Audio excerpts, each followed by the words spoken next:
రోజు అలా జరిగింది, రోజు జరగట్లేదు. రోజు జరుగుతుందా మరి లేదో తెలీదు. మరి ఈ రోజు అలా ఉంది. మరి అన్నం బాగా ఉండాలి కదా, తినాలంటే ఆకలి మంట మీద ఉంటారు, తినొద్దా లేదా? కాదండి, దూరం నుంచి వస్తారు కదా. మీటింగ్ లో నేను ఈ రోజు వచ్చాము, ఆకలేసి ఇక్కడికి వచ్చినందుకు ఇలా చేస్తారు అన్నాలు తినడానికి. ఎంత పచ్చిగా ఉందనుకుంటారు. మేము నూజుడు దాటి వచ్చామండి ఇక్కడికి భోజనం కోసం వచ్చినందుకు. అన్నం ఎలా వేయాలి? ఇంత గిన్నెలో వేస్తుంటే ఎవరికి సరిపోతుంది చెప్పండి. అయినా అన్నం అయినా అంతా బాగుంటుందమ్మా. అసలు నూజివేడులో తిన్నారు కూడా చాలా సార్లు తిన్నాం మేము. ఎంత బాగుంటుందో తెలుసా అన్నం. ఏంటండి ఇవాళ రోగాలతో పాటు వస్తుంటారు కదా ముసలోళ్ళందరూ, రోగాలండి ఆకలి మాడి వస్తున్నారు కదా వాళ్ళు. కాదు పాపం ఎంత వాళ్ళు చూడ అట్టంటే వాళ్ళు ఏమైపోవాలి చెప్పండి. మనం 5 రూపాయలకి ఒక కుర్చు పడితే 500 రూపాయలు వదులుతాయి, కడుపు నొప్పి వస్తాయి. ఇవాళ రోజు ఎలాంటి అన్నమే అండి పెట్టేది వాళ్ళు. వాళ్ళని అడిగితే ఈ రోజు అలా జరిగిందండి, రోజు ఎలా జరిగిద్దండి ఈ రోజు? మీరు తిరిగి చూడండి, పోనీ మీరు తిరిగి చూస్తే తెలిసింది.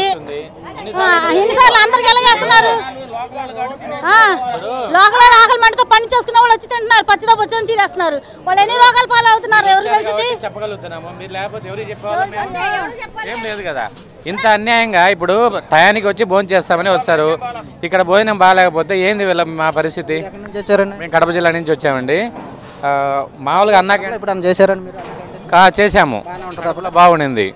ఇక్కడ బస్ స్టాండ్ దగ్గర ఉంది, కడపలో బాగా భోజనం ఉంది. వైట్ రైస్ అన్నా పెట్టచ్చు కదా, కనీసం మజ్జిగ అవి వెళ్ళిపోయేవాళ్ళు. అదొకటి బిర్యానీ రైస్ పెట్టినారు, అన్నీ ఓన్లీ బియ్యమే ఉన్నాయి. ఇక్కడ ముసలి వాళ్ళు తినలేని వాళ్ళ పరిస్థితి ఏంది? హాస్పిటల్కి వెళ్ళాలా? అంత ఘోరమైన పరిస్థితి. అలాంటి పెట్టడం ఎందుకు? ఇది పార్టీతో సంబంధమే, భోజనం పెట్టడానికి పార్టీతో సంబంధమే.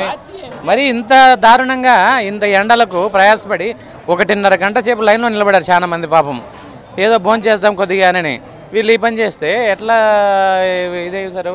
కొద్దిగా కామన్ సెన్స్ అన్నాడు. ఇప్పుడన్నా కనీసం ఏదైనా వైట్ రైస్ అది ఏర్పాటు చేస్తుంటే ఏం లేదు, తింటే తినండి లేకపోతే పోండి అంటున్నారు. ఎంత ఘోరం. వాళ్ళని అడిగితే పైనుంచి వచ్చింది ఎలాగే ఈ రోజు వరకు అలా జరిగింది, రోజు ఏం జరగట్లేదు. ఎవరు మనకు తెలియదు కదా రోజు ఎంత జరుగుతుందో ఏమో. ఇప్పుడు మీరు వచ్చారు కాబట్టి కనీసం మేము చెప్పగలుగుతున్నాము. మాకేం తెలియదు, అక్కడ ఎవరో వండేస్తారు, వాళ్ళని అడగండి అంటున్నారు. వాళ్ళు అక్కడ వండి ఇక్కడ తెస్తారు, మేమేం చేసామంటే ఘోరమైన